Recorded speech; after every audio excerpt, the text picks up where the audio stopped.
Thousands of years ago, in the fertile land between the Tigris and the Euphrates, the people of ancient Mesopotamia noticed something strange. A thick, foul-smelling black liquid would occasionally seep up through the dry cracks in the earth. They soon realized this dark sludge perfectly repelled water. Sumerians smeared it on their wooden boats to seal the holes, allowing for longer trading voyages. Later, Babylonians utilized it as a heavy-duty mortar. If you look at the ancient brick ruins of Babylon today, you can still find traces of this natural bitumen holding the walls together. The utility of this sticky earth bleed quickly spread across the ancient world.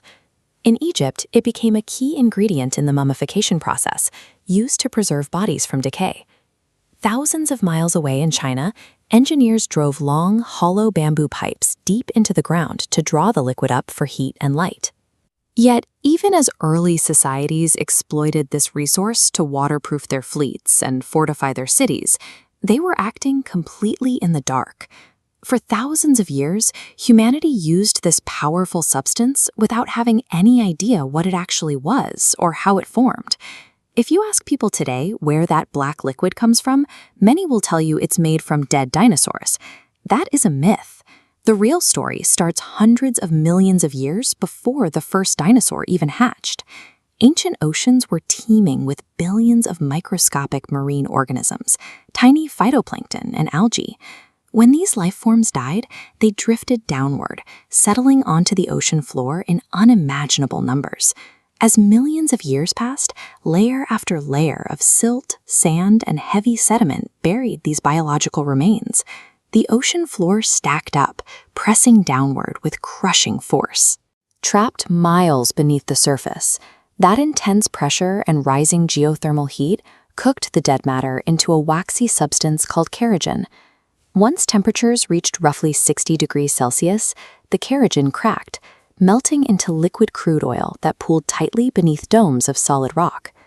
This liquid energy sat locked away until the mid-19th century, right as the Industrial Revolution pushed expanding cities to their limits.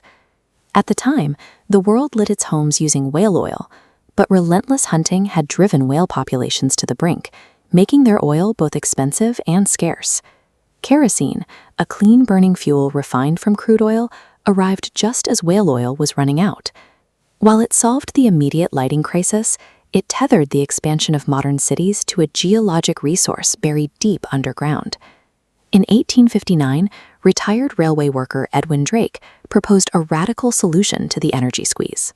Instead of waiting for oil to seep to the surface in Pennsylvania, he decided to bore a hole directly into the earth to find it. His investors nearly abandoned him, but at a depth of roughly 69 feet, Drake struck a pressurized pocket. Dark crude welled up through his wooden derrick in Titusville. He had proven that oil could be aggressively extracted on demand. The moment word got out, Pennsylvania erupted.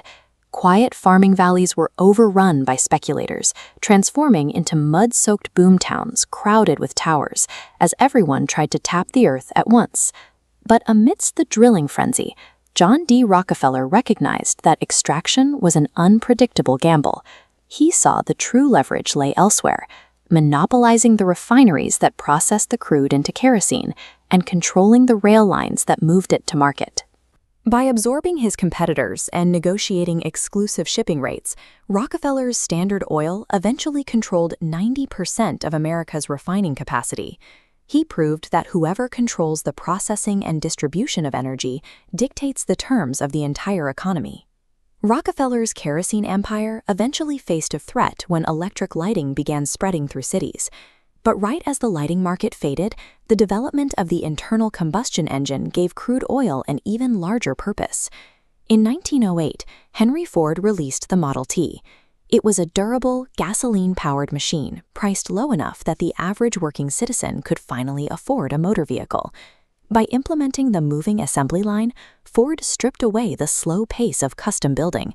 Bare chassis rolled steadily down the factory floor, allowing for the mass production of millions of cars and creating a massive new demand for gasoline. By the 1920s, petroleum was powering the tractors on farms and the trucks on the roads. Oil had become a requirement for the production and transport of almost everything people consumed. As millions of engines roared to life, Western wells could no longer satisfy the soaring demand. Geologists began scouring the globe for untapped reserves, turning their attention toward the Middle East. In 1938, a commercial expedition struck a massive pressurized reservoir near Dhahran, Saudi Arabia. That single discovery revealed that the most concentrated energy reserves on the planet were hiding directly beneath the desert sands. Foreign corporations rushed in to sign extraction deals. But as the sheer scale of the Middle Eastern reserves became undeniable, the balance of power shifted.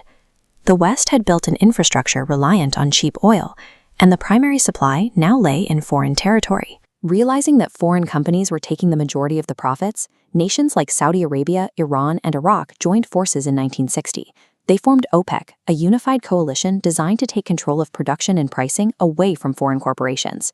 This coordination gave these nations the power to dictate global prices, because by the mid-20th century, Western industrial output relied almost entirely on a steady flow of Middle Eastern crude. That power was fully deployed in 1973. In response to a Middle Eastern conflict, several Arab nations enacted a strict embargo, instantly cutting off the flow of crude to several Western powers.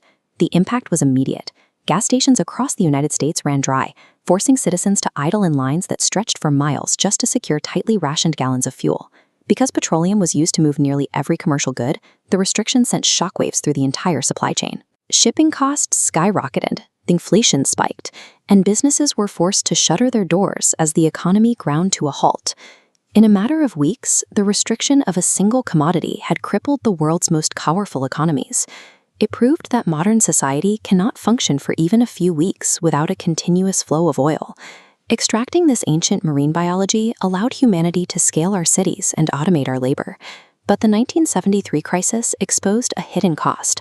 Our greatest source of technological growth had also become our greatest vulnerability.